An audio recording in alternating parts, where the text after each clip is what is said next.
റൈസിന് രാവിലെ ഞാൻ എണീച്ച് നോക്കുമ്പോൾ നല്ല ചെമ്പോട്ട് വന്നിട്ടുണ്ടായിരുന്നു. അവിടെ വെള്ളം കുടിക്കാൻ. എൻ്റെ പേര് ചിമ്മു എന്നാണ്. അമ്മ പേരിട്ടാണ് ചിമ്മു എന്നാണ്. പിന്നെ എൻ്റെ ഏച്ചീൻ്റെ പേര് പാർവ എന്നാണ്.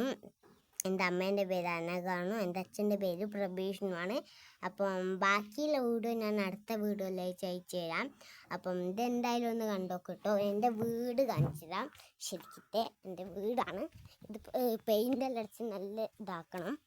എളുപ്പം ഇങ്ങനത്തെ അരസൊന്നുമില്ല. അവിടെ പാലാണ്. പാലമ്മ ഉണ്ടാക്കിയതാണ്. വീടുകൊണ്ട് എനിക്കറിയത്തില്ല. പിന്നെ ഇതെൻ്റെ മാമീൻ്റെ ആട്ടാണ്. പിന്നെ ഇത് ഈലാണ് ഫാനിലുള്ളത്. വേറെ ഒരാളുണ്ട്, അതിൽ ഫാനൊന്നുമില്ല. അപ്പം എൻ്റെ ഏച്ചിയുണ്ട് വേറെ വീഡിയോ ആക്കുന്നത്.